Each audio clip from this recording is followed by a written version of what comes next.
What's up everybody, Brian here in the Gecko Lab. Thank you for joining me. This is your weekly sales preview video.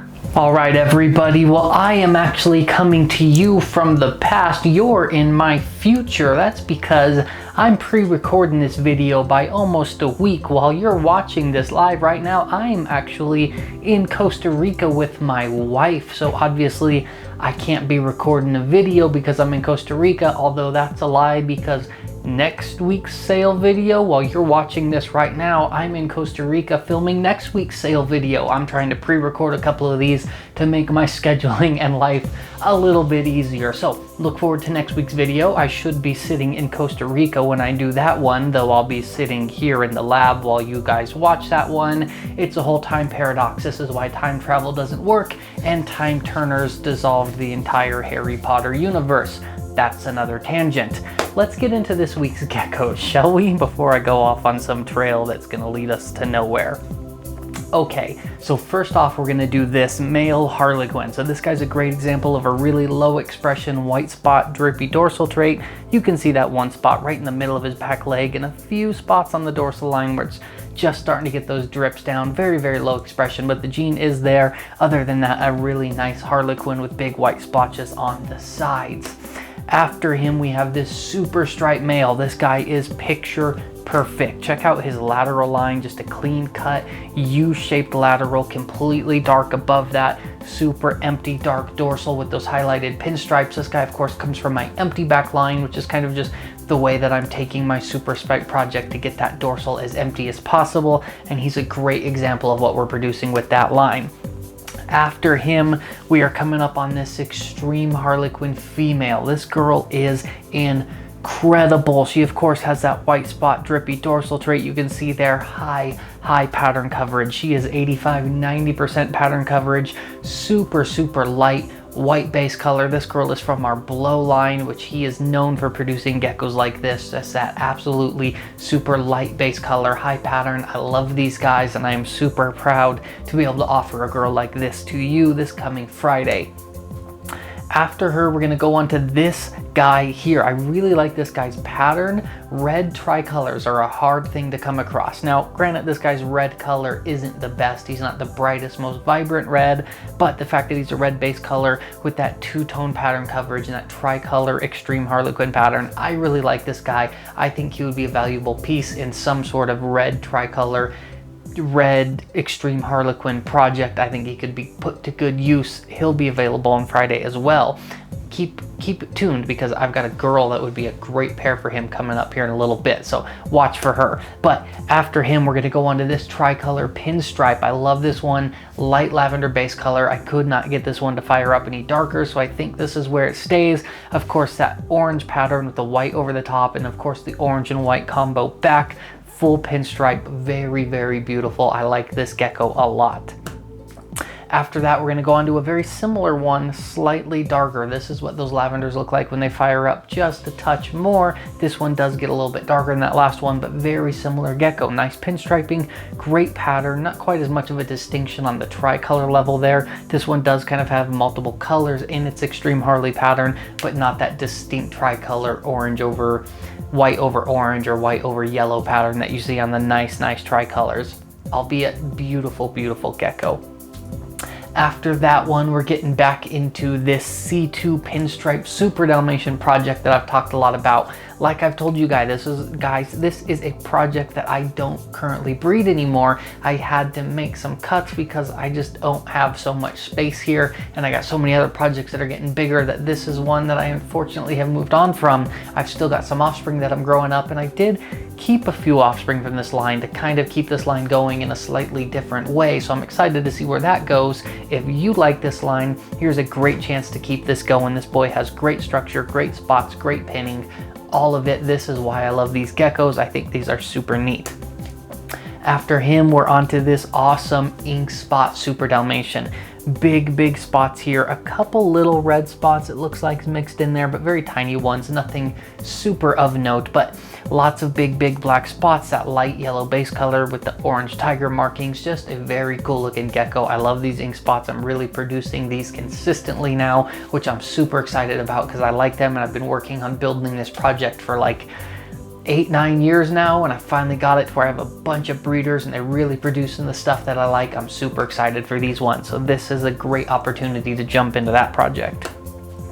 After that one, I've got another Inkspot one. I told you guys, you've seen how many of these I've been selling in the last 2 months or so. I've really been holding a ton of these back, and now that my breeding projects are getting close to fully filled out, I'm offering a lot more for sale. Here's another great example, big spots. I love the big spots right on this girl's head and nose, big spots down the side, the back, even along the tail. Beautiful super Dalmatian here. After that, we're going on to this really crisp female lavender pinstripe. Now this girl has good structure, nice long crest, perfect pinning down the back, but I think I like about this one is that C2 gene that I've been talking about a lot lately. This is another example. I've been getting all kinds of questions about this. I think I'm gonna have to make a video about this gene at some point. It might be a little bit in the future, hopefully not too far, because it'll take me some time to compile all the pictures and put together a conversation about it that I'd like to have. But this one has that gene. You can see how clean the color is, no browns, no dark dirty pigment, how crisp the lines are. Everything just looks so bright and crisp, and that's what that C2 hypo gene does. I love it. After that, we're going into this one. This is a mix of my Inkspot line with my Confetti line, and this is one of the geckos that resulted. Didn't quite get the ink spots, but got a ton of spots, lots of black, some red, light orange base color with dark tiger markings. Just a lot going on this gecko. Really unique looking super Dalmatian. I like that girl a lot. She'd be a great addition to an Inkspot project or a Confetti project, or any mix of the two. Any Dalmatian project really should be a great addition to. All right, here's that red girl that I was telling you guys about before. Check her out. This is a beautiful red tricolor. I love this girl. She's got big white spots. She does have that white spot drippy dorsal trait. You can see those characteristic spots along the back legs, the dorsal line, even on the sides. I love those big white spots. I love her bright red base color, the bright white markings on her back and her sides, and then the yellow extreme Harlequin markings underneath that. You don't see red tricolors this nice very often at all. Absolutely gorgeous, and a super rare offering. After her, we have this kind of odd looking red Harlequin male. This guy's almost like pastel colored. This is about as fired up as I could get him. I couldn't get him any darker. He doesn't really get bright red or dark red. He just kind of stays this odd pastel-y color. I think it's kind of a neat look. He's got great structure, and he will also be on the website Friday. Okay, up after him, I am super excited about this one, the Confetti Inkspot. Check this one out. This boy has huge red spots, big, just as big as any of my Inkspot line geckos have.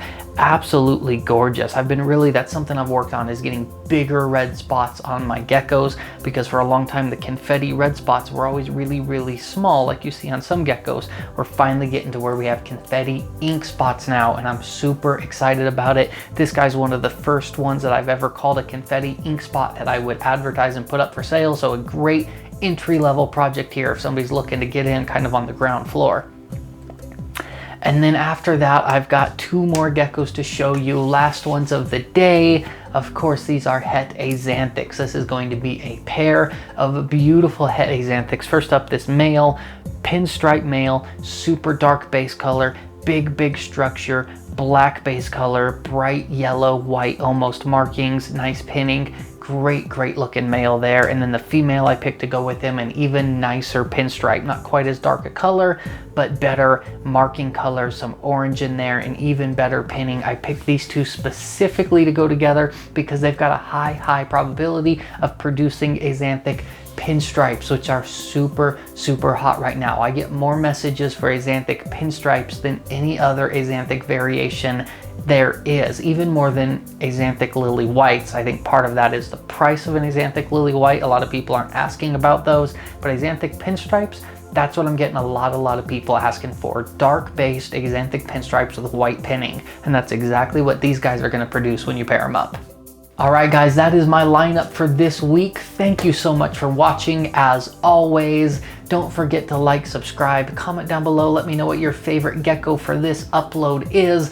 All of these geckos will be on the website this Friday night at 9 p.m. Eastern. The website updates every Friday at 9 p.m. Eastern. It looks like I'm gonna do these sales through the end of June, and then we'll take a break for the summer. So we're coming down to the end of it. What do we got, like 6 weeks left? I think 6 more updates are gonna go before we take our summer break when things get too hot to ship geckos. So if you're interested, we're getting down to the end. Thank you guys so much for watching. As always, I appreciate it. I am Brian with Altitude Exotics. That's altitudeexotics.com, Friday night, 9 p.m. Eastern. Don't forget to give me a like and follow on Instagram and Facebook at AE Geckos. As always, be safe, be kind to each other. I will see you guys soon.